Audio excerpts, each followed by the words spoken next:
ఇర్మియా గ్రంథము 31వ అధ్యాయము 18వ వాక్యం.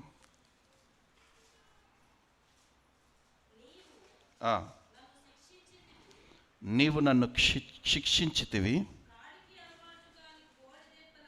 కాడికి అలవాటు కాని కోడ దెబ్బలకు బాగుండే ఇందాక లోబడినట్లుగా నేను శిక్షకు లోబడుచున్నాను. నీవు నా దేవుడవైన యెహోవావు,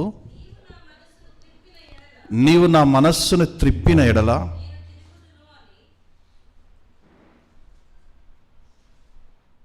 ఈ మైక్ ఇంకోటి ఏది,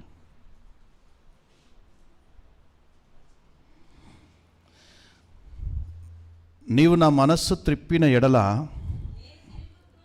నేను తిరుగుదును అని ఎఫ్రాయిము అంగలార్చుచుండగా నేను ఇప్పుడే వినుచున్నాను. అది మాత్రం టిక్ చేసుకోండి.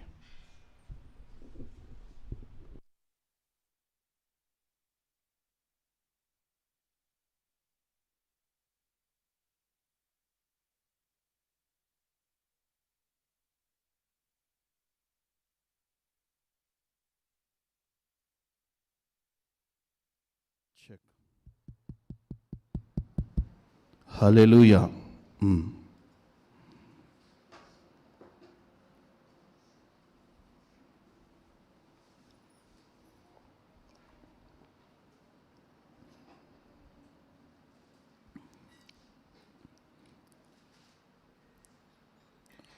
ఇక్కడ ఎఫ్రాయిము ప్రార్థన మనం చూస్తూ ఉన్నాం.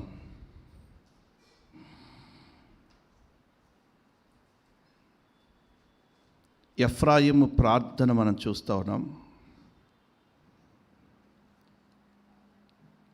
20వ వాక్యము చివరి భాగంలో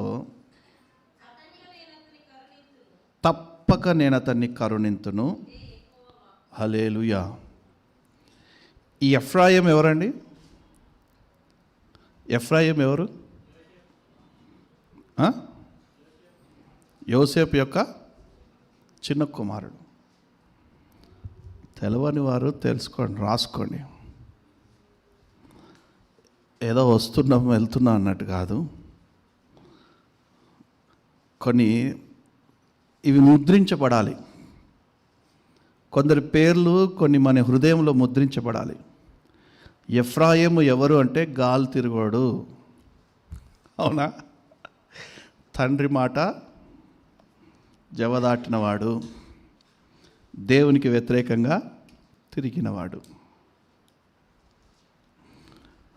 అన్యుల ఆచారాన్ని కొనసాగించినవాడు. ఎవరు? ఎఫ్రాయిం.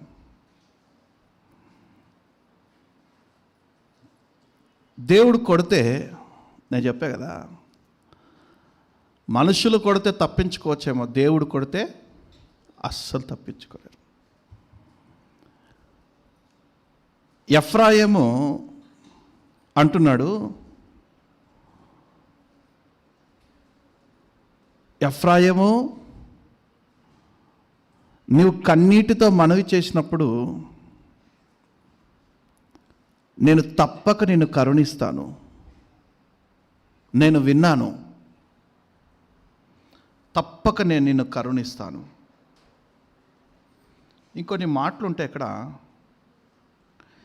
ఎఫ్రాయిముని దేవుడు ఎంత ప్రేమిస్తున్నాడంటే 20వ వాక్యము మొదటి లైన్లో, ఎఫ్రాయిము నాకు ఇష్టమైన కుమారుడా, నాకు ముద్దు బిడ్డ, నేను అతనికి విరోధముగా మాట్లాడినప్పుడల్లా అతని జ్ఞాపకము నన్ను విడువకున్నది.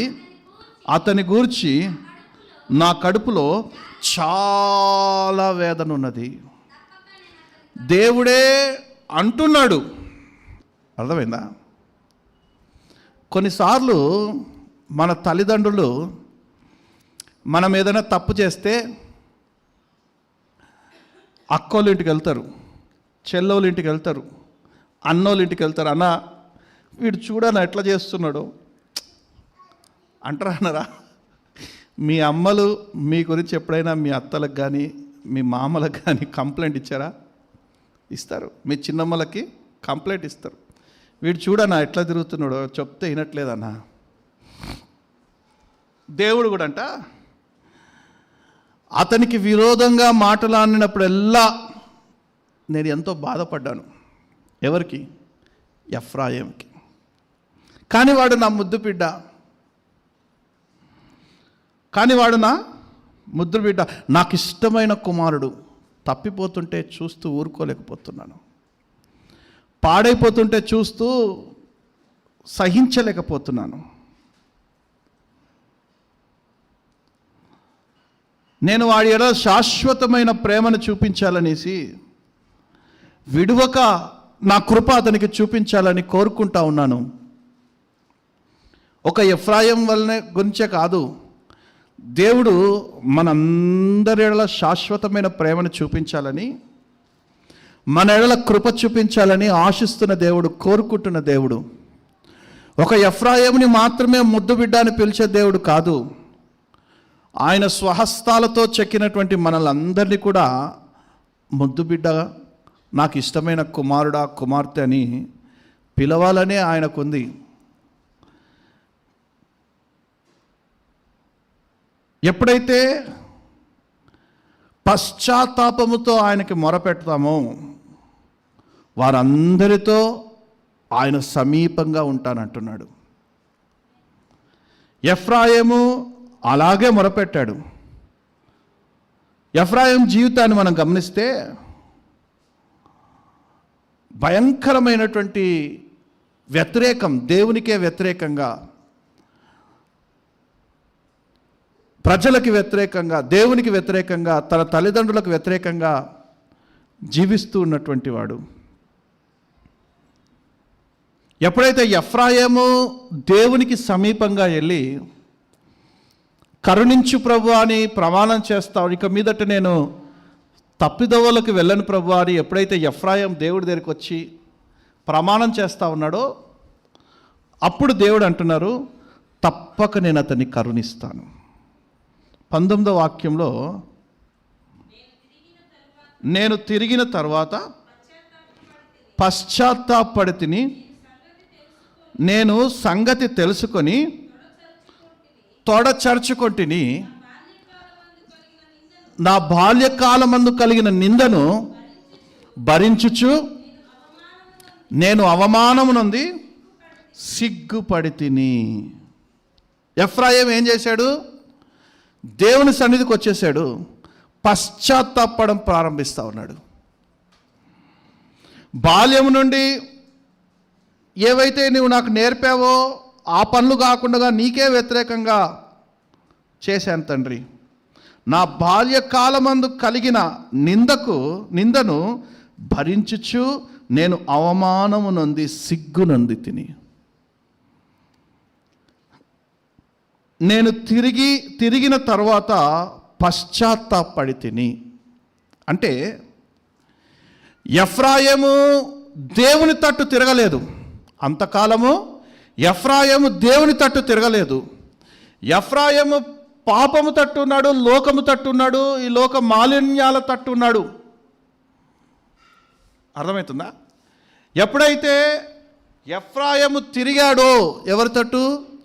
దేవుని తట్టు తిరిగాడో అప్పుడు పశ్చాత్తాపడుతూ ఉన్నాడు.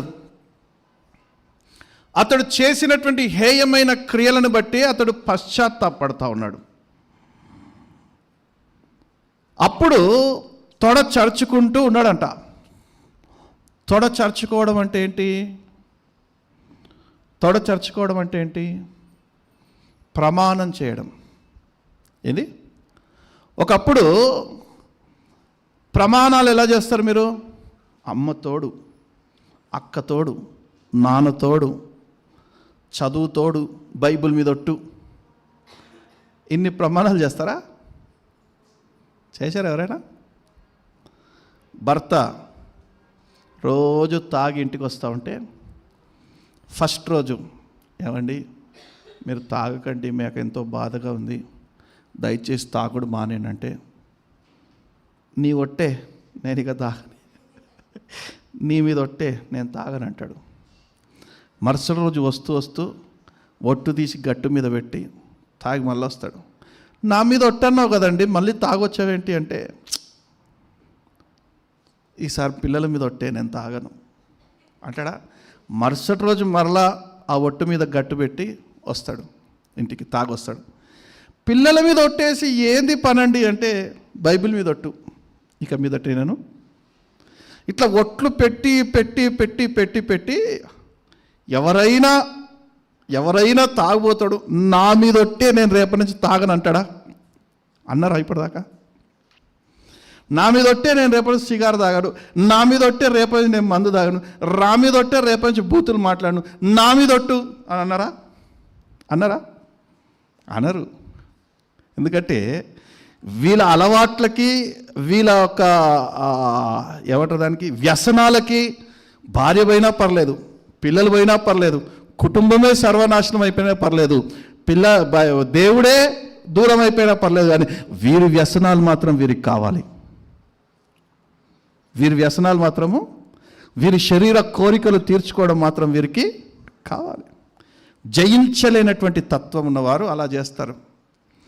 పాపము నుండి జయించేవాడు, పాపాన్ని ఎదిరించేవాడు దేవుని గ్రంథాన్ని పట్టుకుంటాడు, దేవుని తట్టు తిరుగుతాడు, దేవుని కృప పొందుకుంటాడు, తన మీద తాను ప్రమాణం చేసుకుంటాడు. ఎఫ్రాయిం అంట తొడ కింద చేయబెట్టుకొని ప్రమాణం చేశాడంట.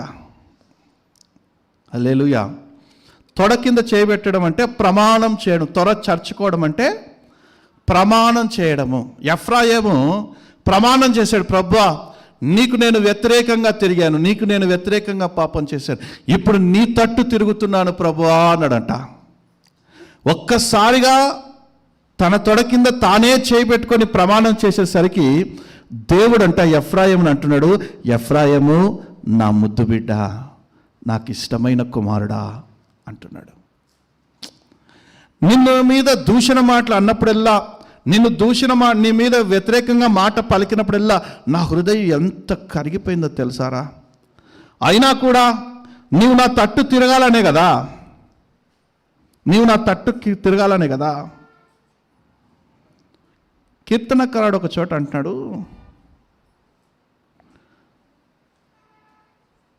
నా పాపాలను జ్ఞాపకము చేసుకొనకు. ఏమంటున్నాడు? నా పాపములను నీవు జ్ఞాపకము చేసుకొనకు.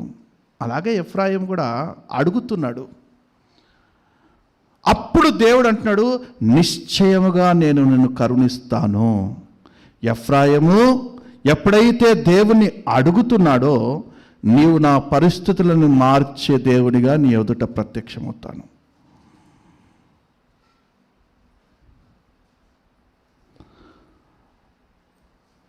ఎఫ్రాయిము అడిగిన వెంటనే మార్చే దేవుడిగా ప్రత్యక్షమవుతున్నాడు. ఆయన మార్పు కలిగించే దేవునిగా ప్రత్యక్షమవుతున్నాడు. ఎలా మార్చాడు? ఎఫ్రాయిముని ఎలా మార్చాడంటే, శాపములో ఉన్నవాడిని ఆశీర్వాదంలోకి మార్చేశాడు. హల్లెలూయా. ఇక్కడనే చూస్తున్నారు అందరూ. ఎఫ్రాయిము ఎక్కడుండే? శాపములో ఉండే. ఎప్పుడైతే తొడ తెరుచుకొని దేవుని తట్టు తిరిగాడో, దేవుని తట్టు తిరిగి తొడ తెరుచుకొని ప్రమాణం చేశాడో, శాపములో నుండి ఆశీర్వాదం వైపు మార్చేశాడు. మనం ఆరాధించే దేవుడు శాపాన్ని ఆశీర్వాదకరంగా మార్చే దేవుడు, దరిద్రాన్ని ధనంగా మార్చే దేవుడు, నిందని అవమానాన్ని సంతోషంగా మార్చే దేవుడు. ఆయన పేరు నజరేయుడైన యేసు. రాసుకోండి. మొట్టమొదటిది శాపాన్ని ఆశీర్వాదకరంగా మార్చే దేవుడు, కారు చీకటిని వెలుగుగా మార్చే దేవుడు, అరణ్యాన్ని నీటి మడుగుగా మార్చే దేవుడు, ఆయన చేసినటువంటి మొట్టమొదటి అద్భుత సూచన, నీటిని ద్రాక్షరసంగా మార్చేశాడు. ఇప్పుడు మన దేవుడు మార్చే దేవుడా కాదా? మార్చే దేవుడా కదా? అనారోగ్యాన్ని, అంతే కదా, డిఫరెంట్ వర్డ్స్, పర్యాయ పదాలు, శాపాన్ని ఆశీర్వాదకరంగా, అనారోగ్యాన్ని కారు చీకటిని వెలుగుగా, అరణ్యాన్ని నీటి మడుగుగా మార్చే దేవుడు. మొదటి అద్భుత సూచన అలాగే మార్చాడు ఆయన. నీటిని ద్రాక్షరసంగా మార్చాడు. సముద్రాన్ని, పాయలు కాదు, సముద్రపు నీటిని పదార్థంగా మార్చిన దేవుడు అంట ఆయన. హల్లెలూయా. అర్థమవుతుందా? నీరైతే జారిపోతుంది, పదార్థమైతే నిలబడుతుంది. నీటిని పదార్థంగా మార్చిన దేవుడు ఆయన. పదార్థంగా మార్చి గోడవలే చేసి ఇజ్రాయేల్ నడిచేటట్టుగా చేశాడు. ఆయన అన్నిటినీ మారుస్తారు. ఆయన అన్నిటినీ మారుస్తాడు, కానీ ఆయన మారడు. మనం ఆరాధించే దేవుడు మారని దేవుడు. మనం ఆరాధించే దేవుడు మారని దేవుడు. సామెతల గ్రంథం 21వ అధ్యాయము 1వ వాక్యం.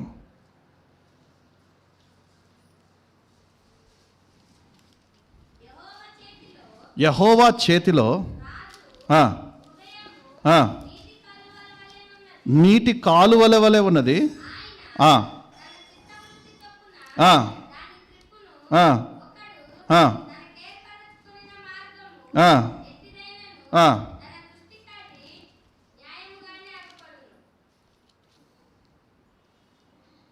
యెహోవా చేతిలో రాజు హృదయము నీటి కాలువల వలె ఉన్నదంట.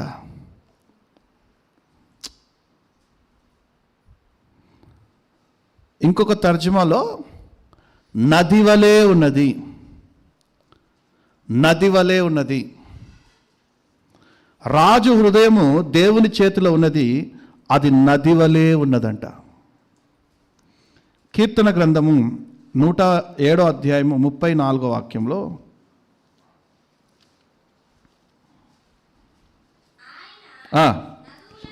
నదులను అడవిగాను, నీటి బుగ్గలుగాను, ఎండిన నేలగాను, సత్తువగల భూమిని చెవిటి పర్రగాను మార్చెను. మార్చేస్తాడు.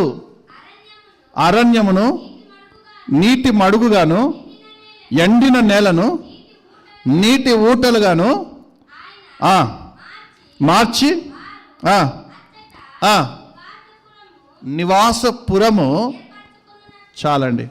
107వ అధ్యాయంలో 35వ వాక్యంలో ఉంటుంది, అరణ్యమును నీటి మడుగుగాను.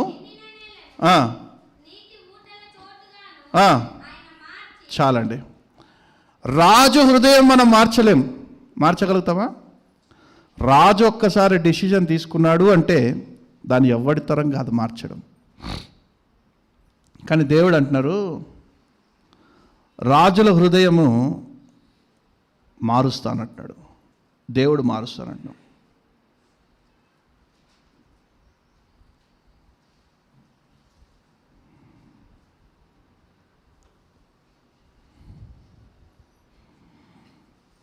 యెషయా గ్రంథం 64వ అధ్యాయం 3వ వాక్యం.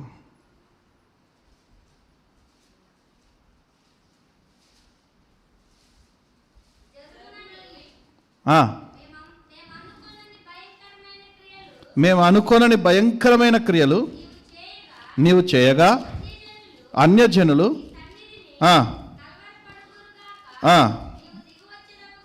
దిగి వచ్చేదవుగాక, పర్వతములు తత్తరిల్లునుగాక.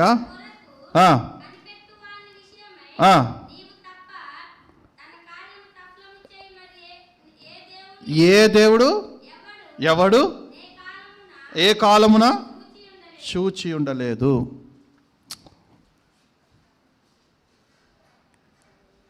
భయంకరమైన క్రియలు,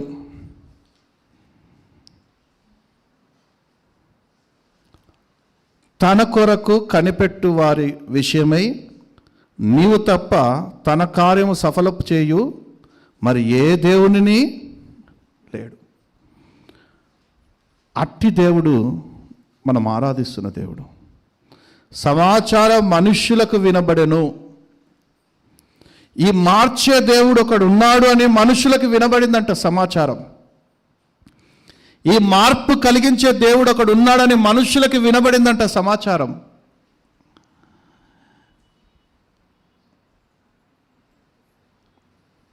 నలభై 43వ అధ్యాయము 13వ వాక్యం చదవండి ఒకసారి.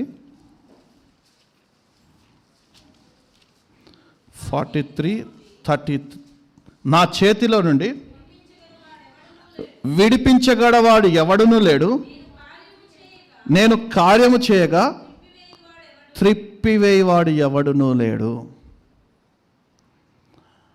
దేవుడు గనక కార్యం చేస్తే దాన్ని తిప్పేవాడు లేడు. అర్థమైందా? కానీ దేవుడు నీ వ్యతిరేక కార్యాలను తిప్పగల సమర్థుడు. ఒక రాజు ఒక స్త్రీ నాట్య మండలిలో నాట్యమాడింది. బాగా నాట్యమాడిన తర్వాత నీకేం కావాలో కోరుకో, నా రాజ్యంలో సగపాలు నీకు కావాలనా అని అడిగాడు. అడిగితే ఆ నాట్యమాడినటువంటి నాట్యకర్త స్త్రీ ఏమని అడిగిందంటే, నాకు యోహాను తల కావాలి అని అడిగింది. నువ్వు ఏది అడిగినా నేను ఇస్తాను అన్నాడు రాజు. యోహాను తల కావాలి అన్నది. వెళ్ళి యోహాను తల నరికి పళ్ళెంలో పెట్టి తీసుకొచ్చి ఇచ్చాడు. రాజు మాటను ఎవరు మార్చలేరు, కానీ నా దేవుడు మార్చగలుగుతాడు. ఎందుకంటే మానవుల రాజ్యములో ఆయనే పరిపాలన చేస్తున్నాడు కాబట్టి. మానవుల రాజ్యములలో ఆయనే పరిపాలన చేస్తున్నాడు కాబట్టి ఆయన రాజుల హృదయాల్ని మార్చగలుగుతాడు. నీటి మడుగులను ఎండిన నేలగా చేయగలుగుతాడు. ఆయన ఏదైనా చేయగల సమర్థుడు ఆయన. మన జీవితాల్లో కూడా కొన్ని కార్యాలు జరగట్లేవు అని దుఃఖపడతా ఉన్నామేమో, వేదన పడతా ఉన్నామేమో. భర్త మారట్లేదు, ఎంతైనా ఈ పాపం చేసే భర్త పాపం చేయకుండా మానట్లేదు, రక్షణ పొందట్లేదు అని బాధపడతా ఉన్నారేమో. నీ పిల్లల భవిష్యత్తు బాగలేదు, పాడైపోతున్నాడు, లోకం మాలిన్యాల్లో పడి తిరుగుతూ ఉన్నాడని బాధపడతా ఉన్నావేమో. ఉద్యోగంలో సరైనటువంటి ఎదుగుదల లేదు అని బాధపడతా ఉన్నావేమో. వ్యాపారంలో సరైనటువంటి దీవెనలు లేవు, వ్యాపారంలో సరైనటువంటి అభివృద్ధి లేదని బాధపడతా ఉన్నావేమో. గర్భఫలము లేదని బాధపడతా ఉన్నావేమో. సొంత ఇల్లు లేదని బాధపడతా ఉన్నామో. ఏదైతే లేదు అని నువ్వు బాధపడతా ఉన్నావో దేవుడు దాన్ని కలిమిగా మార్చివేస్తాడు. నమ్మిన వారు గడి చెప్పలు కొడుతూ ప్రభు రమ్మని మేము పడదాం. హల్లెలూయా. లేని వాటిని ఉన్నవాటిగా చేయగల సమర్థుడు మనం ఆరాధిస్తున్నటువంటి దేవుడు. కానీ మనము ఆయన తట్టు తిరగాలి. ఎఫ్రాయిము దేవుని తట్టు తిరిగాడంట. దేవుని అడిగినప్పుడు అంటున్నాడు, ఇప్పుడే నేను కరుణిస్తాను, ఇప్పుడే నేను ఎఫ్రాయిముని కరుణిస్తాను. ఎప్పుడంట? ప్రార్థన చేసిన 4-5 రోజులకు కాదు, ప్రార్థన చేసినటువంటి ఆయన తట్టు తిరిగినటువంటి సంవత్సరానికి కాదు, ఇప్పుడే నేను ఎఫ్రాయిముని కరుణిస్తాను అని ఎఫ్రాయిము శాపమును ఆశీర్వాదకంగా మార్చేసినటువంటి దేవుడు.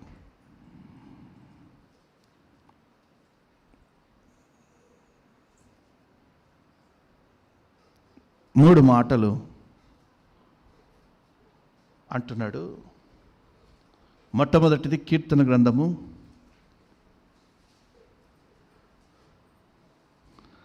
30వ అధ్యాయం 11వ వాక్యం.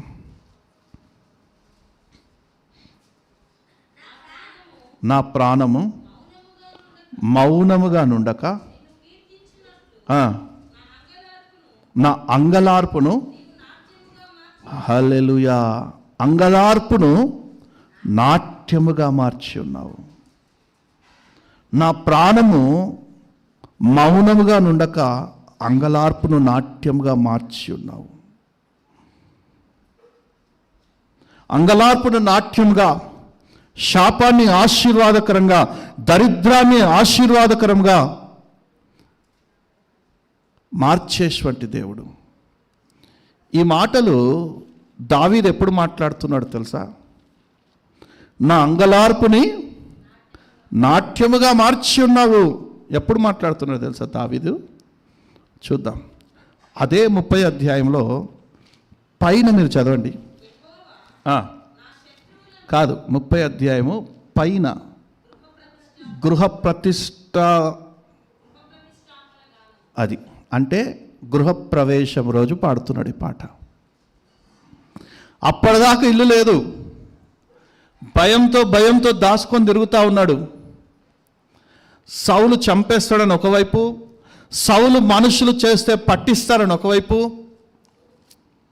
ప్రాణం గుప్పిట్లో పెట్టుకొని, అరచేతిలో పెట్టుకొని, గుప్పిట్లో పెట్టుకొని భయంతో తిరుగుతూ ఉన్నాడు దావీదు. తనకంటూ చెప్పుకోవడానికి ఒక ఇల్లు లేదు, తనకంటూ ఉండడానికి ఒక కేర్ ఆఫ్ అడ్రస్ లేదు. కానీ దేవుడు అభిషేకించబడ్డవాడు. ఒకానొకసారి సౌలు మనుషులు, ఆ ఊర్లో ఉన్నటువంటి ప్రజలు చూసి గుర్తుపట్టేసి ఎక్కడ సౌలుకి చెప్పేస్తారో అని, నువ్వు గొలియాదును చంపినటువంటి మహాయోధుడు కదా, సౌలు రాజ్యంలో ఉండేవాడు కదా అంటే, అక్కడ పిచ్చోళ్ళలాగా నటిస్తూ వెళ్ళిపోయాడు. నేను దావీదుని కాదు, నేను పిచ్చోడిని అనేసి బట్టలు చింపుకొని పిచ్చోళ్ళలాగా గంతులు వేస్తూ వెళ్ళిపోయాడు. అటువంటి సమయంలో కన్నీరు కార్చినటువంటి రోజులు. లోయలలో దాచుకున్నాడు, గుహలలో దాక్కున్నాడు, కేర్ ఆఫ్ అడ్రస్ లేకుండా అనేక స్థలాల్లో తిరుగుతూ ఉన్నాడు, కన్నీరు కారుస్తూ ఉన్నాడు. ఆ సమయంలో కీర్తన గ్రంథం 6వ అధ్యాయం 6వ వాక్యంలో,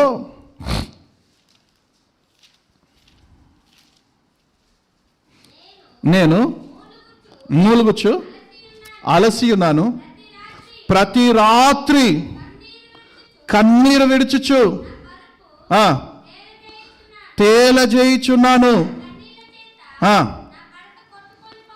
ఈ ఏడ్చే ఇప్పుడు కూడా అనుభవిస్తున్నాం.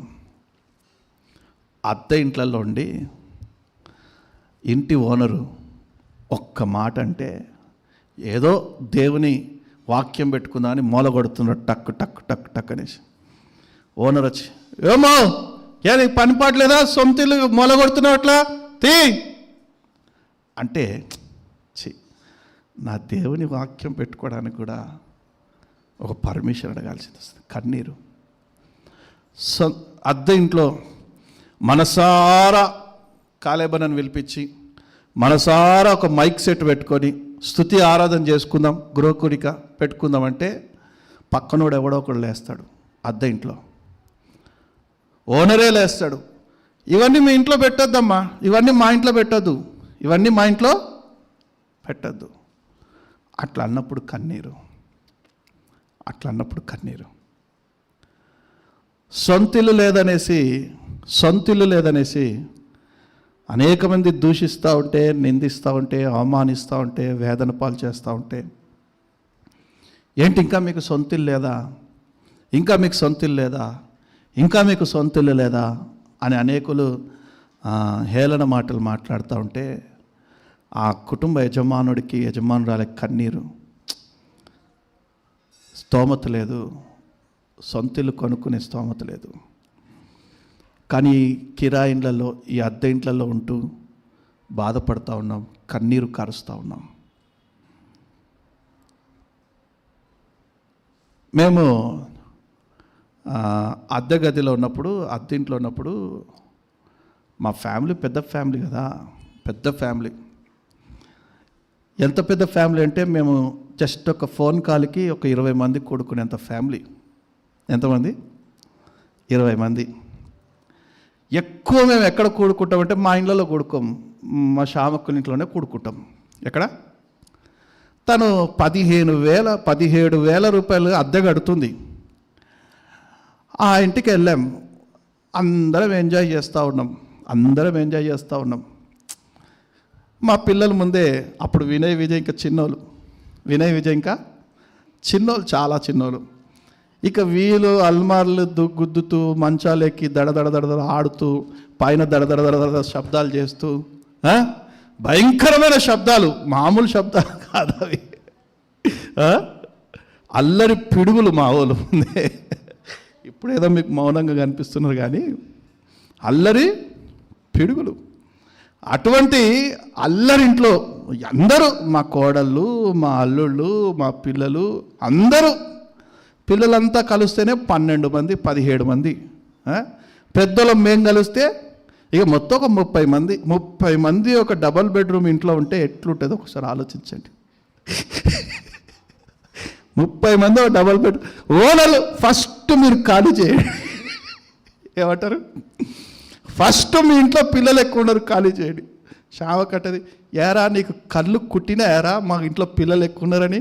మీ ఇంట్లో ఎప్పుడూ బోసిపోయినట్టు ముండబోసినట్టు ఉంటుంది మీ ఇల్లు, మా ఇల్లేమో సంతోషంగా పిల్ల పాపలతో కలకల్లాడుతుంటే చూసి ఊడవలేకున్నావరా అని అంటది. కానీ మరలా బాధపడుతూ ఉంటుంది. సొంత ఇల్లు ఉంటే ఈ మాటలన్నీ తప్పించుకుంటాం కదా. మన ఇంట్లో మనమే రాజులము, మనమే రాణులము. మన ఇంట్లో మనం ఏం చేసుకున్నా కూడా చెల్లుతుంది. ఈ అద్దింట్లో గట్టిగా ఆరాధించుకుందామన్నా కష్టమే, ఒక దేవుని వాక్యం పెట్టడానికి ఒక మొల కొడదామన్నా కష్టమే, పిల్లలు గట్టిగా గంతులేసి ఆడదామన్నా కష్టమే. కంప్లైంట్లు వస్తూ ఉంటాయి ఓనర్ దగ్గర నుండి. కానీ ఇంకా పట్టుమని 2 నెలలు ఆగండి. రాజులు యాజకులు సంచరించేటువంటి ఇల్లు గృహప్రవేశం జరగబోతా ఉంది. హల్లెలూయా. కన్నిటిని నాట్యముగా మార్చే దేవుడు మనం ఆరాధిస్తున్నటువంటి దేవుడు. ఈ దావీదు పరిస్థితి కూడా అంతే. మనకైనా ఉండడానికి అద్దె ఇల్లు ఉంది. అద్దె ఇంట్లోనైనా మౌనంగా నోరు మూసుకొని ఏదో విధంగా షెల్టర్ కింద బతికేస్తాం. కానీ దావీదుకి ఉండడానికి ఇల్లు లేదు. అక్కడక్కడ గుహలలో దాక్కొని తిరుగుతూ ఉన్నాడు. ఎన్నో రాత్రులు నిద్రలేని రాత్రులు, ఎన్నో రాత్రులు కన్నీరు కార్చినటువంటి రాత్రులు. అతడు గృహప్రవేశం రోజు అంటున్నాడు, నా కన్నీటిని నాట్యంగా మార్చిన దేవుడు ఉన్నాడు. హల్లెలూయా. మీరు కూడా అద్దె ఇళ్ళలో విసిగిపోయారేమో. యేసు నామములో నా దేవుడు మీకు నూతన గృహాలు అనుగ్రహించునుగాక, సొంత గృహాలు అనుగ్రహించునుగాక, మీ కన్నిటిని నాట్యముగా నా దేవుడు మార్చునుగాక. నమ్మినవారు గట్టి చెప్పలు కొడుతూ ప్రభునామని మాకు పడదాం. హల్లెలూయా. ఆమేనంటే సరిపోదు, దేవుని తట్టు తిరగాలి. ఎఫ్రాయిము దేవుని తట్టు తిరిగాడు, ప్రమాణం చేశాడు. మీకు కూడా సొంత గృహాలు కావాలి అంటే ఈ హైదరాబాద్ ప్రాంతానికి బతుకు తెరువు కోసం వచ్చారేమో, బ్రతుకు తెరువు కోసం వచ్చారేమో, పొట్ట చేత పట్టుకొని వచ్చారేమో, అటువంటి వారు భయంతో ఉన్నారేమో. కానీ ఎవరైతే పొట్ట చేత పట్టుకొని వచ్చి ఈ మెస్సియా ప్రార్థనా మందిరం తూప్రాన్పేట్ ప్రాంతానికి వచ్చారో, ఇక్కడ దీవించే దేవునిగా ఆయన మన ఎదుట ప్రత్యక్షమవుతారు. ఒక్కొక్కరికి నివాస యోగ్యమైన సొంత గృహాలు అనుగ్రహించబడునుగాక. అనుగ్రహిస్తారు. నీ ఉన్న ప్రాంతమే నీకు కేర్ ఆఫ్ అడ్రస్గా మార్చేస్తాడు. యేసు ప్రభు తల్లిదండ్రులు పొట్ట చేత పట్టుకొని అక్కడ కొన్ని రోజులు ఉన్నారు. కానీ దేవుడు అంటారు, కుమారుని తీసుకొని నజరేతుకి వెళ్ళిపో, అక్కడ ఉండిపో, స్థిరపడిపో. 38 సంవత్సరాలు, 38 కాదు 28 సంవత్సరాలుగా వారు నజరేతులోనే ఉండిపోయారంట. అందుకే యేసు ప్రభుకి నజరేయుడైన యేసు అని పేరు వచ్చేసింది. నజరేయుడైన యేసు అని పేరు వచ్చేసింది. నీకు కూడా హైదరాబాదీయుడు అనేటువంటి ఒక పర్మనెంట్ కేర్ ఆఫ్ అడ్రస్ వచ్చునుగాక. ఎందుకంటే నా దేవుడు అన్నాడు, మొదట అరణ్య మార్గము, తర్వాత ఎడారి మార్గము, కానీ ఎప్పుడైతే ఇజ్రాయేలీలు బయటికి వస్తారో నివాస యోగ్యమైన పురములు వారికి లభించాయంట. పట్టణములోకి వారు ప్రవేశించారంట. అక్కడ వారికి నివాస యోగ్యమైన ఇల్లులు ఇచ్చారంట దేవుడు. అంత గొప్ప దేవుడు మనం ఆరాధిస్తున్నటువంటి దేవుడు. మార్చేస్తారు, కన్నీటిని నాట్యముగా మారుస్తారు, కారు చీకటిని వెలుగుగా మార్చేస్తారు. 1 సమూయేలు గ్రంథం 18వ అధ్యాయము 33వ వాక్యం. క్షమించాలి, 2వ సమూయేలు గ్రంథం 18:33 వాక్యం.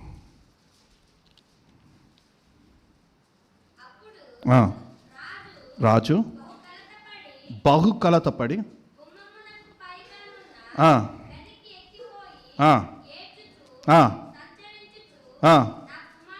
నా కుమారుడా అబ్షాలోమా.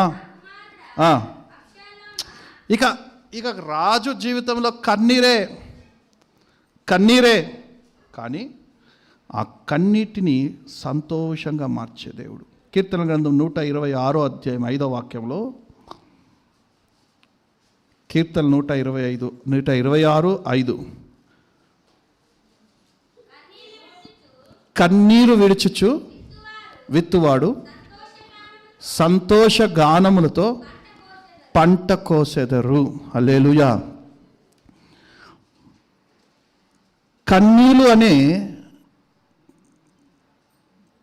కన్నీళ్ళు మీ సంతోషానికి ఆరంభం. కన్నీళ్ళు మన సంతోషానికి ఆరంభం. ఎప్పుడైతే నువ్వు కన్నీళ్ళు విడుచుచు ఫలాలు విత్తుతావో, కన్నీళ్ళు విడుచుచు విత్తనాలు విత్తుతావో, తిరిగి వచ్చేటప్పుడంట సంతోష గానములతో పనలు భుజాన వేసుకొని వస్తూ ఉంటావంట. హల్లెలూయా. నీ జీవితంలో ఏ విషయంలో ఎక్కడెక్కడ ఎప్పుడెప్పుడు కన్నీరు కారుస్తూ ఉన్నావో, నీవు కన్నీరు కార్చావంటే నీ సంతోషానికి ఆరంభమైందని అర్థం. నీ కంటిలో కన్నీరు ప్రారంభమైంది అంటే, నువ్వు ఏడవడం మొదలు పెట్టావు అంటే రానున్న రోజుల్లో సంతోషం కలగబోతా ఉందని అర్థం. సంతోషంగా మార్చబోతా ఉన్నాడు అని అర్థము. ఉత్సాహగానము చేసేదను, గణపరచెదము మన యేసయ్య నామమును. ఉత్సాహగానము చేసేదము, గణపరచెదము మన యేసయ్య నామమును. హల్లెలూయా యెహోవా రాఫా, హల్లెలూయా యెహోవా షమ్మా, హల్లెలూయా యెహోవా ఈరే, హల్లెలూయా యెహోవా షాలోమ్, హల్లెలూయా హల్లెలూయా యెహోవా షమ్మా, హల్లెలూయా యెహోవా ఈరే, హల్లెలూయా యెహోవా షాలోమ్. ఉత్సాహగానము చేసెదము, గణపరచెదము మన యేసయ్య నామమును. వాగ్దాన దేశము పితరులకు ఇచ్చిన నమ్మదగిన దేవుడాయన. వాగ్దాన దేశము పితరులకు ఇచ్చిన నమ్మదగిన దేవుడాయన. వాటిని మనము నమ్మిన ఎడల దేవుని మహిమను అనుభవించెదము. వాటిని మనము నమ్మిన ఎడల దేవుని మహిమను అనుభవించెదము. హల్లెలూయా హల్లెలూయా యెహోవా షమ్మా, హల్లెలూయా యెహోవా ఈరే, హల్లెలూయా యెహోవా షాలోమ్. హల్లెలూయా. చేతులపై హల్లెలూయా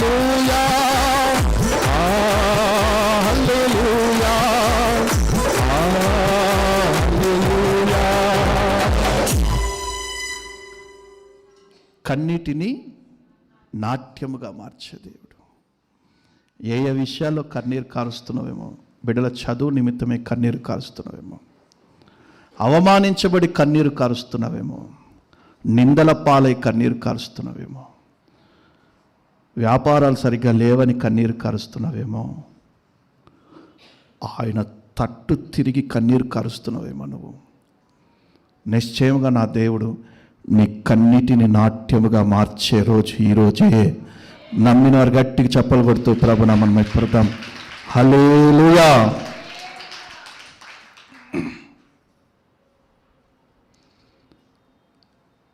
రెండో సమూయేలు గ్రంథము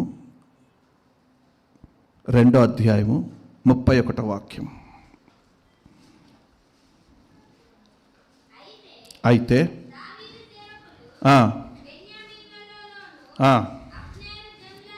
లోను 60 మందిని హతము చేసిరి.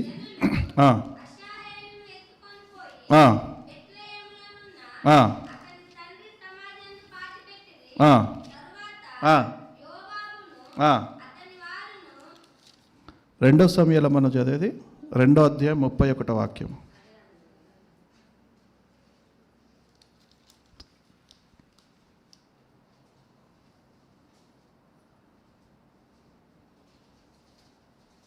ఓకే. తిప్పే దేవుడు. ఏ దేవుడి దేవుడు? మొట్టమొదటిగా మార్చివేసే దేవుడు. కన్నీటిని నాట్యంగా మారుస్తారు, కారు చీకటిని వెలుగుగా మారుస్తారు, ఇంకా శాపాన్ని ఆశీర్వాదకంగా మారుస్తారు, దరిద్రాన్ని ఆశీర్వాదకరంగా మారుస్తారు, అరణ్యాన్ని నీటి మడుగుగా మారుస్తారు, నీటిని ద్రాక్షరసంగా మార్చిన దేవుడు.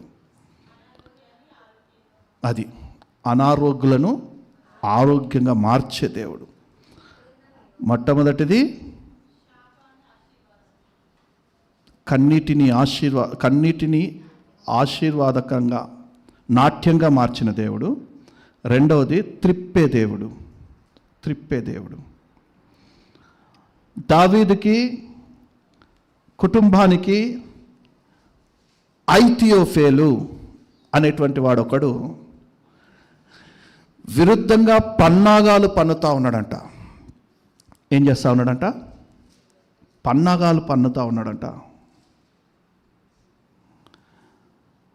దేవుడంట ఐతియోఫేలు ఆలోచనలన్నిటినీ త్రిప్పివేశాడంట. ఎక్కడుందన్నమాట? హల్లెలూయా. రెండో సమూయేలు గ్రంథము 15వ అధ్యాయము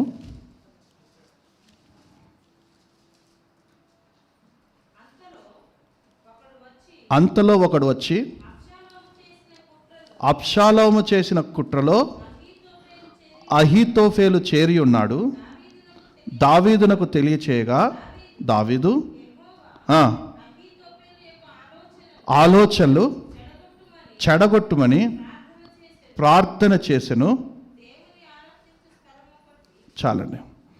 ఎప్పుడైతే ప్రార్థన చేశారో దేవుడంట అహీతోఫేలు ఆలోచనలన్నిటినీ త్రిప్పివేశాడంట. అంటే కుటుంబానికి దావీదు కుటుంబానికి శత్రువులు పన్నాగాలు పన్నుతా ఉన్నారు.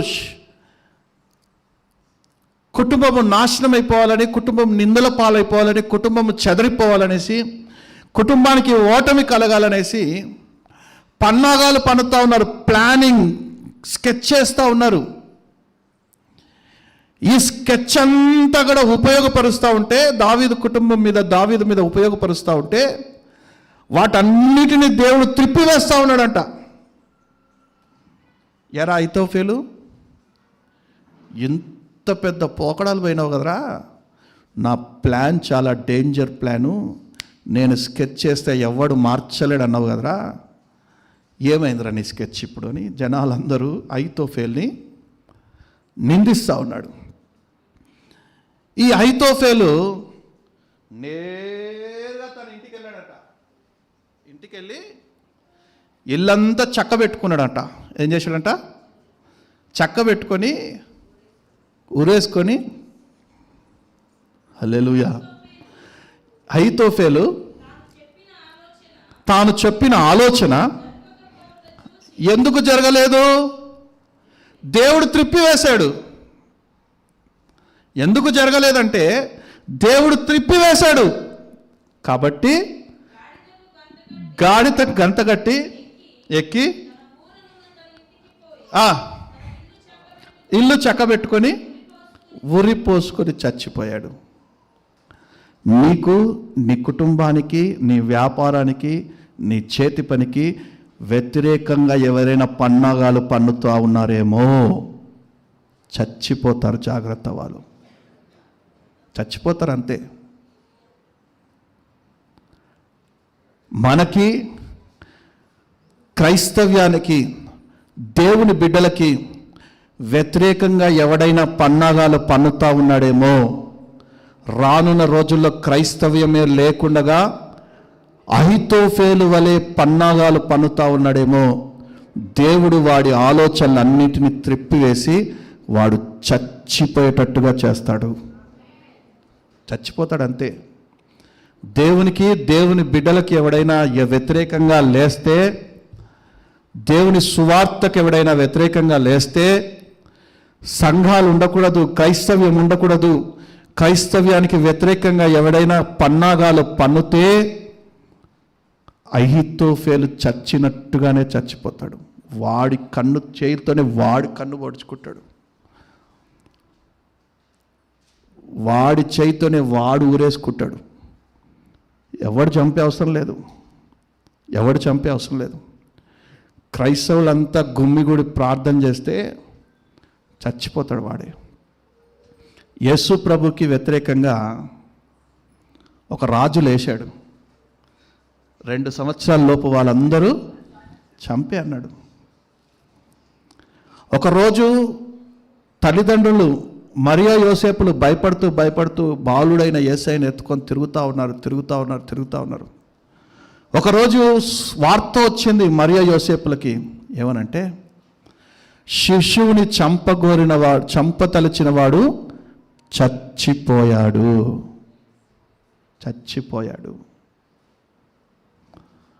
క్రైస్తవ్యాన్ని చంపాలి, క్రైస్తవ్యాన్ని నేలమట్టం చేయాలని ఆలోచించే ప్రతి వాడు చచ్చిపోతాడు అంతే. వ్యతిరేకంగా లేవడము, దేవునికి వ్యతిరేకంగా లేవడము ఎవడి తరం కాదు. నా దేవుడు కొట్టడం ప్రారంభిస్తే 1000 తరాల వరకు లేవాలి. మరలా 1000 తలవాళ్ళకు లేవకుండా కొడతాడు. నా దేవుడు కొట్టడం ప్రారంభిస్తే నీ 1000 తరాలు లేవకుండా కొడతాడు. అదే నా దేవుడు ఆశీర్వదించడం ప్రారంభిస్తే నీ 1000 తరాల వరకు ఆశీర్వదిస్తూనే ఉంటాడు. ఆశీర్వదించబడ్డ జనాంగము మనము. ఈ ఆశీర్వదించబడ్డ జనాంగానికి వ్యతిరేకంగా ఎవడు లేచినా కూడా చచ్చిపోతాడు. ఒక్క తరం కాదు, 1000 తరాలు చచ్చిపోతారు. జాగ్రత్త. ఇక వాడికి తరాలే ఉండకుండా చేస్తాడు. ఇక వాడి తరాలే ఉండకుండా, వాడి ఇంటి పేరే లేకుండా తుడిచివేస్తాడు దేవుడు. అంత మార్చగల దేవుడు, త్రిప్పివేయగల దేవుడు మనం ఆరాధిస్తున్నటువంటి దేవుడు. చివరికి ఒక మాట చెప్పి ముగిస్తాను. ఎఫెసీలకు రాసిన పత్రిక 31వ అధ్యాయము 33వ అధ్యాయము 1వ వాక్యం, క్షమించాలి.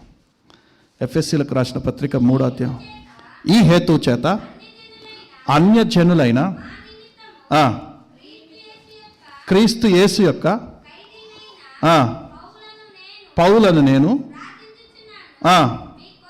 మీ కొరకు నాకు అనుగ్రహింపబడిన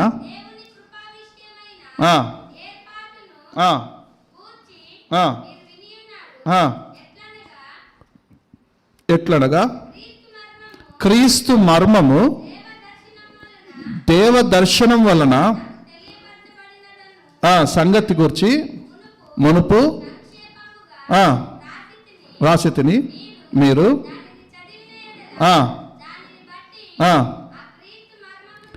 క్రీస్తు మర్మమును గూర్చి నాకు కలిగిన జ్ఞానము గ్రహించుకొని గలరు. ఈ మర్మం ఇప్పుడు ఆత్మ మూలంగా దేవుని పరిశుద్ధులకు ఓకే పూర్వకాలముల యందు చాలండి. ఇదేంటంటే మన దీన శరీరము మహిమ శరీరముగా మారుస్తారు ఆయన. అదే మర్మం. ఏంది? క్రీస్తు యేసుని గూర్చిన మర్మం ఏంటంటే మన దీన శరీరము మహిమ శరీరముగా మారుస్తారు. మొట్టమొదటిదేమో కన్నిటిని నాట్యముగా మారుస్తారు. రెండోది త్రిప్పివేస్తారు. మూడోది దీన శరీరము మహిమ శరీరముగా మార్చివేస్తారు. మనలో మనకే ఒక మార్పు. ఏంది?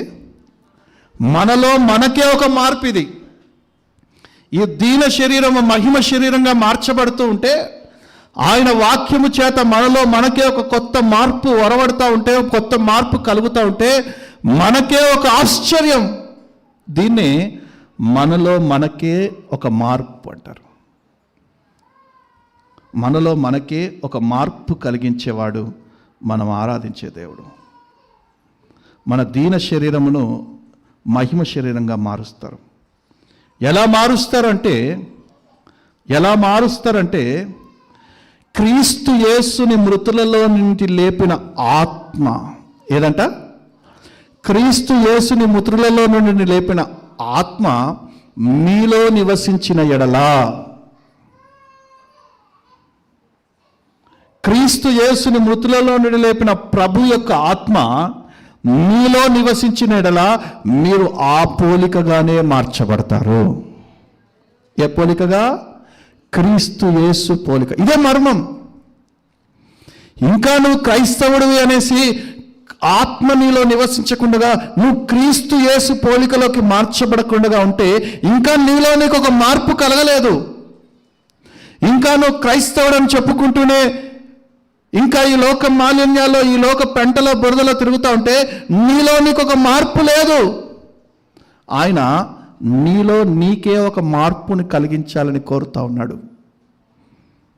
క్రీస్తు యేసుని మృతులలో నుండి లేపిన అదే ఆత్మ, ప్రభు ఆత్మ నీలో నివసించినట్టయితే ఆయన నీలో గొప్ప పెను మార్పుని తీసుకొని వస్తాడు. ఒక గొప్ప పెను మార్పుని తీసుకొని వస్తాడు. ఆ పెను మార్పు ఎటువంటిదంటే నీ దీన శరీరం, నీ మట్టి శరీరము మహిమ శరీరముగా మార్చబడుతుంది. నమ్మినారు గట్టి చెప్పలు కొడుతూ ప్రభునామం మెప్పడదాం. హల్లెలూయా. ఈ నెల దేవుడు మనకిచ్చిన వాగ్దానము